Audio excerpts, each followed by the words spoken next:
আরেকটা প্রজাতি বের হবে, এর নাম ইয়াজুজ আর মাজুজ। নাম শুনেছেন?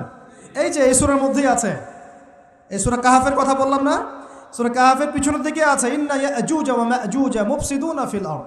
যুলকারনাইন বাদশার কথা পড়বেন, তিনি যে দেয়াল নির্মাণ করে দিয়েছিলেন লোহা এবং তামা দিয়ে, মনে আছে, পড়েছেন?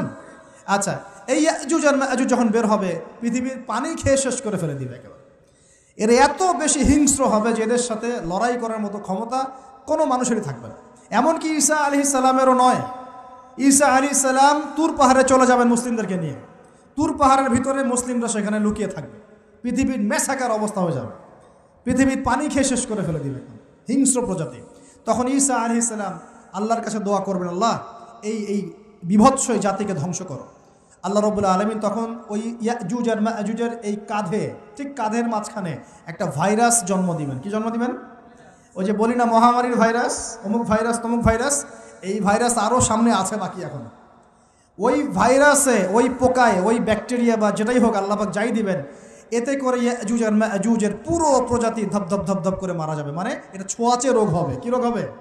ছোঁয়াচে। ঠিক যেমন আমরা একটু করোনা দেখলাম না, একজন থেকে আরেকজন, একজন থেকে আরেকজন, এরকম জিনিস চলবে আরও বিশ্বে। আর এখনকার নতুন রিসার্চ হচ্ছে ওই সাইবেরিয়া অঞ্চলের যে বরফগুলো আছে না, ওর নিচে এই 1 লাখ বছর, 1.5 লাখ বছর, 2 লাখ বছর আগের ভাইরাসগুলো নতুন করে জায়গা শুরু করেছে এখন। হ্যাঁ, এগুলো বিজ্ঞানীরা বলছেন যে এগুলো আবার কোন দিন জানি পৃথিবীতে আত্মপ্রকাশ করা শুরু হয়। সব কিছুই ঘটবে। বিশ্বটার খুব রহস্য আছে, বিশ্বটার অনেক রহস্য আছে। আল্লাহ পাক এগুলো খেলার ছলে সৃষ্টি করেন নাই, পরীক্ষা। লিয়াবলুয়াকুম আইয়ুকুম আহসানু আমালা, আল্লাহ পাক বলেছেন। এরপরে ইয়াজুজ আর মাজুজের সব প্রজাতি মারা যাবে। নবীজি বলছেন জমিনে কোনো জায়গায় ফাঁকা থাকবে না, সমস্ত জায়গাতেই ওদের দেহ পড়ে থাকবে। আল্লাহু আকবার। এরপরে ঈসা আলাইহিস সালাম আল্লাহকে বলবেন, আল্লাহ জমিনটাকে পবিত্র করে দাও। আল্লাহ পাক কী করবেন জানেন? বড় বড় নখরওয়ালা, বড় বড় নখ আছে, নখ দেখেছেন? বড় বড় বড় বড় নখওয়ালা একটা স্পেশাল প্রজাতির পাখি আল্লাহ পাঠাবেন। কি পাঠাবেন? পাখি। এটা কোন পাখি, কি নাম আমরা জানি না, মহাবিশ্বের কোন জায়গা থেকে আসবে তাও জানি না, পৃথিবীতে আসে কিনা তাও জানি না, আল্লাহ পাঠাবেন। আবাবিল, তয়রন আবাবিল যখন আল্লাহ পাখি পাঠিয়েছিলেন না, ও আরসালা আলাইহিম তয়রন আবাবিল, আসলে ওই পাখির নাম কিন্তু আবাবিল না, আবাবিল মানে হচ্ছে ঝাঁকে ঝাঁকে। তো ওই পাখি কি আর দেখা গেছে? ওই রকম করে পাথর কেউ নিক্ষেপ করেছে? আর ঠিক এরকম করে এই এক শ্রেণীর পাখি আল্লাহ পাঠাবেন যাদের নখগুলো খুব বড় বড় হবে, বিশাল বিশাল নখ। এই নখগুলো দিয়ে তারা দেহগুলোকে উঠাবে, উঠিয়ে নিয়ে কোথায় যে ফেলে দেবে আল্লাহ ভালো জানেন। সুবহানাল্লাহ, আল্লাহু আকবার। আল্লাহ পাক বিশ্বে কত কি বাকি রেখেছেন এখন। এরপরে আল্লাহ পাক কী করবেন জানেন? আল্লাহ পাক বৃষ্টি বর্ষণ করবেন। এত বেশি বৃষ্টি হবে, এত বৃষ্টি হবে, জমিন ধুয়ে পরিষ্কার হয়ে যাবে। হাদিসে আসছে জমিন একদম চকচক করবে, জমিনটা পরিষ্কার হয়ে চকচক করতে থাকবে। এরপরে কারণ ওই ভাইরাস তো ধুইতে হবে না, ভাইরাসকে ধুয়ে সাফ করতে হবে। তারপরে ঈসা আলাইহিস সালামের সময়ে বলা হচ্ছে, তার সময়ে একটা ডালিম দেখেছেন কি না? আনার ডালিম, এই ডালিমের যে খোসা হয় না, এই ডালিমের খোসার নিচে একটা পুরো পরিবার আশ্রয় নিতে পারবে। কি বুঝলেন? এত বড় বড় ফল হবে, এত বরকত হবে জমিনের মধ্যে।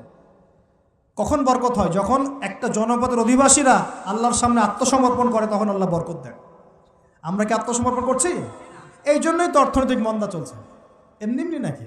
সুদ খাচ্ছেন, দিব্যি ঘুষ খাচ্ছেন, দুর্নীতি করছেন, জেনা করছেন, মানুষের সম্পদ আত্মসাৎ করছেন, মাপে কম দিচ্ছেন, আবার নামাজও পড়ছেন, মাশাআল্লাহ। তো বরকত কোত্থেকে আসবে? তো বরকত কখন আসে? যখন একটা কওম আল্লাহর সামনে সম্পূর্ণ আত্মসমর্পণ করে। একটা ডালিম হবে, এটা রূপকথা নয়, এগুলা গাল গল্প বলছি না। এই প্রতিটা কথা আল্লাহ পাকের ওহী থেকে আসছে, এর একটা কথা মিথ্যা হবে না ইনশাআল্লাহ তাআলা। বিশ্ববাসীরা দেখবে একটা ডালিমের নিচে একটা পরিবার আশ্রয় নিতে পারবে। এত স্পেসিফিকলি বলা হয়েছে হাদিসগুলোতে। নবী সাল্লাল্লাহু আলাইহি ওয়াসাল্লাম বলেছেন যে 10 জন ঘোড়সাওয়ার, কয়জন ঘোড়সাওয়ার? 10 জন ঘোড়সাওয়ার বের হবে ইমাম মাহদীর সময়, যারা খোঁজ নিতে যাবে যে দেখি দাজ্জাল বের হয়েছে কিনা। ঘোড়ায় করে খোঁজ নিতে যাবে, দেখি দাজ্জাল বের হয়েছে কিনা।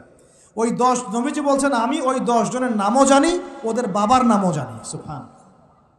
এত স্পেসিফিক জ্ঞান দেওয়া হয়েছে আল্লাহর পক্ষ থেকে নবী সাল্লাল্লাহু আলাইহি ওয়াসাল্লামকে। তার হাদিস থেকে বলছি, ডালিমের নিচে পরিবার আশ্রয় নিতে পারে। তো অনেকে হয়তো হাসবে, কি বলে একটু উল্টা পাল্টা কথা, তাই না? নাস্তিকরা মনে করতে পারে যে হাসবে, আরে হাহারি এক দিয়ে রেখে দেবে। এখন মানুষ ফেসবুকের মতো চিন্তা করে, ফেসবুকের মতো হাসে, ফেসবুকের মতো কাঁদে, মানুষ এখন রোবোটিক হয়ে গেছে, ঠিক আছে? আচ্ছা, তো এরপর কি? এরপরে বরকতের এই সময়টা শেষ হয়ে যাবে কখন? যখন মানুষ আবার সেই জেনা, পাপ, শিরিক, কুফর এগুলোতে লিপ্ত হবে। আল্লাহ রাসূল বলছেন এমন একটা মানুষও বাকি থাকবে না, একটা মানুষও না যে খালি লা ইলাহা ইল্লাল্লাহ কালিমাটা পড়তে জানে, এমন একটা মানুষও বাকি থাকবে না। বলেন নাউযুবিল্লাহ। ওরা হবে এই পৃথিবীর সবচেয়ে নিকৃষ্ট মানুষ। ওদের চেয়ে নিকৃষ্ট কোনো মানুষ এই পৃথিবীতে হবে না। এখনও কি এরকম সময় আসে নাই? এখন কি লা ইলাহা ইল্লাল্লাহ আছে না? পূর্ণাঙ্গ প্রয়োগটা নাই, কিন্তু কালিমা তো আছে কি না? তখন নবীজি বলছেন এমন একটা যুগ আসবে যে লা ইলাহা ইল্লাল্লাহ বলার মতো একটা মানুষ খুঁজে পাওয়া যাবে না। আর মানুষ রাস্তাঘাটে কুকুরের মতো জেনা করবে।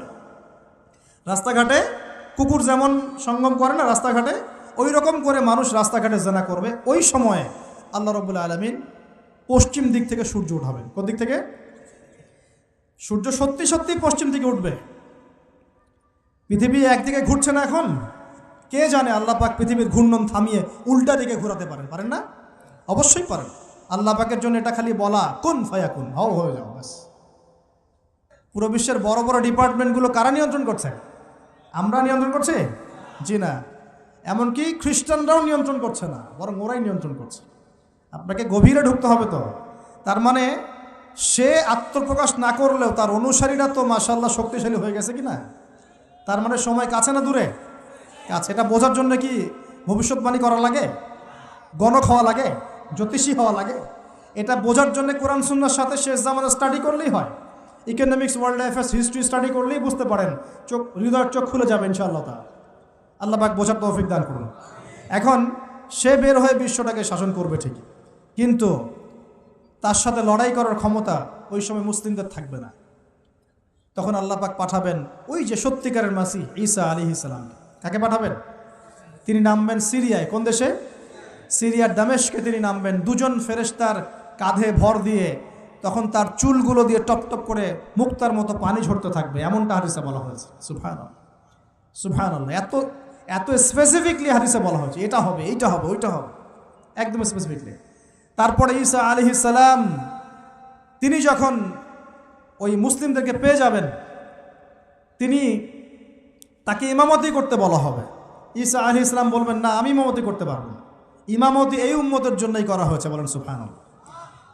আমাদের ইমাম ইমামতি করবেন, তিনি পিছনে মুক্তাদি হবেন। একজন নবী মুক্তাদি হবেন আর ইমাম ইমামতি করবে, চিন্তা করতে পারেন?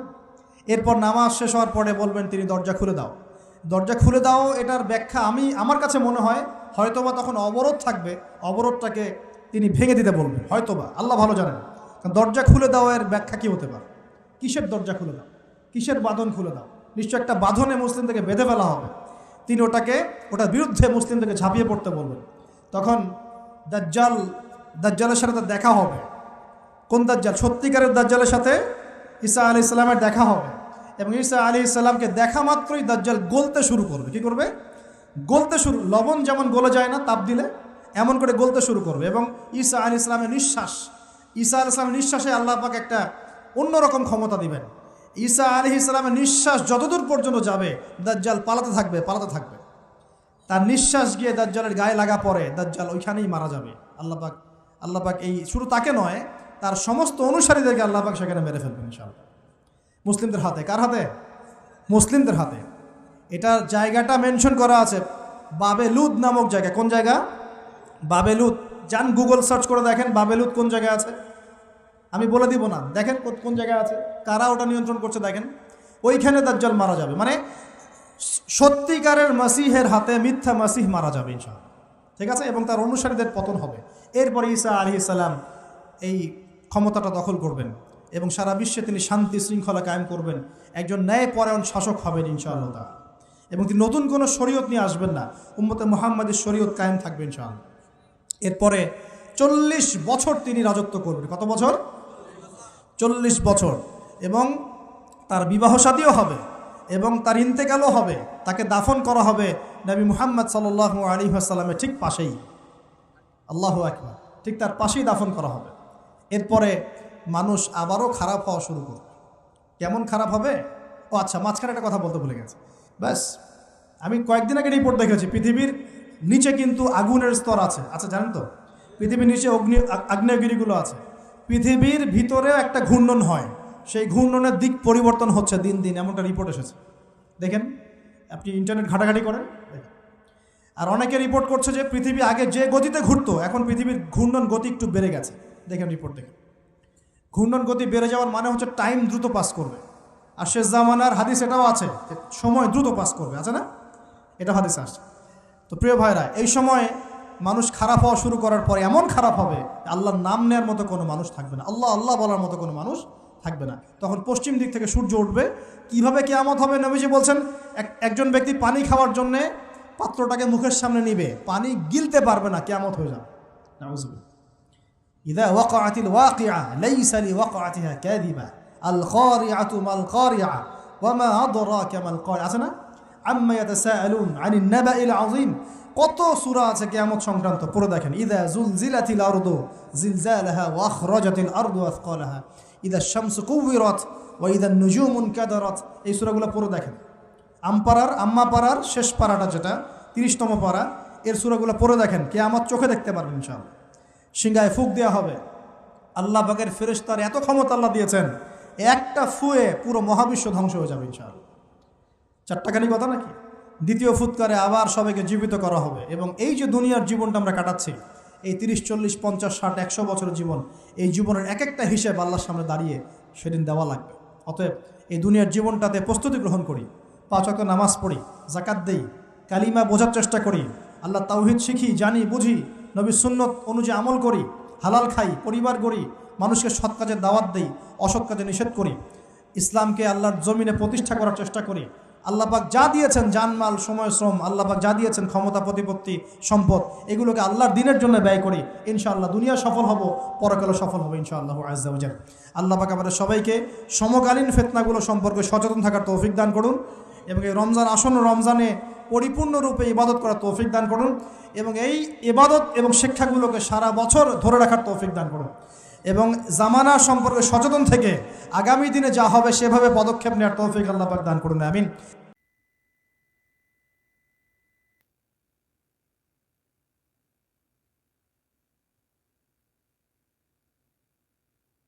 শেষ জামানায় কিন্তু মুমিন ব্যক্তিদের মধ্যে অনেক মুমিন ব্যক্তির স্বপ্ন কিন্তু সত্য হবে, এটাও এসেছে। মুমিন ব্যক্তির স্বপ্নও কিন্তু সত্য হবে। কোরআনে এমনও দলিল আছে যে কাফেরের স্বপ্নও সত্যি হয়েছে। কোন সূরায় আছে? কে বলতে পারবেন? কাফের ব্যক্তির স্বপ্নও সত্যি হয়েছে এমন দলিল কোরআনের কোথায় আছে? কে বলতে পারবেন? হ্যাঁ, সূরা ইউসুফ। কি না আপনার? জি, আশিক। ঠিক আছে, মাশাআল্লাহ। আশিক ভাইয়ের জন্য আমাদের একটা হাদিয়া থাকবে ইনশাআল্লাহ, আপনি আলোচনা শেষে নিয়ে যাবেন। তো ইউসুফ আলাইহিস সালামের যে ঘটনা সূরা ইউসুফ, সেখানে আছে যে অমুসলিম দুজন ব্যক্তির স্বপ্ন সত্য হয়েছে, হয় নাই? একজন এসে বলেছেন আমার মাথায় রুটি খেয়ে নিচ্ছে পাখি। আরেকজন বলেছে আমার হাতে ছিল শরাব, এই শরাব আমি পান করাচ্ছি রাজাকে, বাদশাকে। ইউসুফ আলাইহিস সালাম বললেন যে পান করাচ্ছে বাদশাকে, সে নাজাত পেয়ে যাবে জেল থেকে, আর যার মাথা থেকে রুটি খাওয়া হচ্ছে তাকে শুলদণ্ড দেওয়া হবে। ঘটনা সত্য ছিল তো? আচ্ছা, এখানে এই দুই ব্যক্তি কিন্তু মুসলিম নন, তারা কিন্তু অমুসলিম। তো যেটা বলছিলাম যে আল্লাহর পক্ষ থেকে মুমিন ব্যক্তিকে সত্য স্বপ্ন দেখানো হতে পারে শেষ জামানায়, বেশি বেশি হতে পারে। তাই যখন ভালো কোনো স্বপ্ন দেখবেন শুকরিয়া আদায় করবেন আল্লাহর কাছে। আর যদি খারাপ কোনো স্বপ্ন দেখেন তাহলে কাউকে বলতে যাবেন না। খারাপ স্বপ্ন দেখলে কাউকে বলতে যাবেন না, বরং 2 রাকাত নামাজ পড়ে আল্লাহর কাছে আশ্রয় চাইবেন। আল্লাহ, আমি এই খারাপ স্বপ্ন দেখেছি, এর থেকে তোমার কাছে আমি আশ্রয় প্রার্থনা করছি। পবিত্র কোরআনুল কারীমে সূরা আলে ইমরান এর 19 নম্বর আয়াতে আল্লাহ পাক বলছেন, বা'দা আউযু বিল্লাহি মিনাশ শাইতানির রাজিম, ইন্না দীনা ইনদাল্লাহিল ইসলাম। আল্লাহ রাব্বুল আলামিন নিজে বলছেন যে নিশ্চয়ই আল্লাহর কাছে একমাত্র গ্রহণযোগ্য দিন বা জীবন ব্যবস্থার নাম কি? ইসলাম। ইসলাম শব্দের অর্থ কি? আমরা বলি শান্তি। সত্যিকার অর্থে ইসলাম শব্দের অর্থ হচ্ছে আত্মসমর্পণ করা। কি করা? আত্মসমর্পণ করা। যে ব্যক্তি আত্মসমর্পণ করে, যে ব্যক্তি ইসলাম পরিপূর্ণরূপে পালন করে, তাকে আমরা বলি মুসলিম। যে ব্যক্তি ইসলাম পরিপূর্ণরূপে পালন করে তাকে আমরা বলি মুসলিম। যেমন এই মুসলিম শব্দের সাথে যে নবীর নাম জড়িত সেটা হলো, তিনি হলেন ইব্রাহিম আলাইহিস সালাম। সূরা হজ পড়ে দেখবেন, হুয়া সাম্মাকুমুল মুসলিমিন, তিনি তো আমাদের নাম দিয়েছেন মুসলিম, এই জাতির নাম দিয়েছেন। তিনি আমাদের জাতির পিতা, মুসলিম জাতির পিতা। তো ইব্রাহিম আলাইহিস সালামের ব্যাপারে আল্লাহ পাক বলছেন, ইয ক্বালা লাহু রাব্বুহু আসলিম ক্বালা আসলামতু লিরাব্বিল আলামিন। যখনই আল্লাহ পাক ইব্রাহিমকে বলতেন আলাইহিস সালাম যে আত্মসমর্পণ করো, ইব্রাহিম আলাইহিস সালাম কোনো বিজ্ঞান যুক্তি দর্শন খুঁজতে যেতেন না। তিনি বলতেন আসলামতু লিরাব্বিল আলামিন, আমি বিশ্বজগতের প্রতিপালকের কাছে আত্মসমর্পণ করলাম। উদাহরণ দিচ্ছি, আল্লাহ রাব্বুল আলামিন ইব্রাহিম আলাইহিস সালামকে বলেছিলেন স্ত্রী এবং সন্তানকে জনমানব শূন্য কাবা ঘরের পাশে রেখে আসতে। ঠিক আছে, জানি তো আমরা। ইব্রাহিম আলাইহিস সালাম জানতেন সেখানে কোনো মানুষ নেই, কোনো পানি নেই, কোনো প্রাণীও নেই, না খাবার আছে, না পানি আছে, না কোনো প্রাণী আছে। এরপরেও তিনি স্ত্রী এবং সন্তানকে সেখানে রেখে আসলেন। আল্লাহ পাককে প্রশ্ন করলেন না কেন রেখে আসবো, এর পিছনে কারণ কি, যুক্তি কি, দর্শন কি, জিজ্ঞেস করেছেন? ইয ক্বালা লাহু রাব্বুহু আসলিম, যখনই আল্লাহ পাক বলেছেন আত্মসমর্পণ করো, মেনে নাও, তিনি বলেছেন আসলামতু, আমি মেনে নিলাম, লিরাব্বিল আলামিন। আল্লাহ রাব্বুল আলামিন তাকে বলেছেন যে তোমার সন্তান ছোট, হয়তো বয়স হবে 10, 12 বা 15 বছর। আল্লাহ পাক তাকে বলছেন সন্তানকে জবাই করতে হবে। কি করতে হবে? জবাই করতে হবে। তিনি চলে গেলেন, সন্তানকে বললেন ইয়া বুনাই, হে আমার সন্তান, যার নাম ইসমাঈল আলাইহিস সালাম, ইন্নী আরা ফিল মানামি আন্নী আযবাহুক, আমি আমার স্বপ্নে দেখেছি আমি তোমাকে জবাই করছি। কি করছি? জবাই করছি। আর নবীদের স্বপ্ন কিন্তু ওহী। নবীদের স্বপ্ন কি হয়? ওহী। ওহী মানে কি? আল্লাহর পক্ষ থেকে প্রত্যাদেশ, আল্লাহর পক্ষ থেকে মেসেজ। সবার স্বপ্ন কিন্তু ওহী নয়। নবীদের স্বপ্ন কি? ওহী।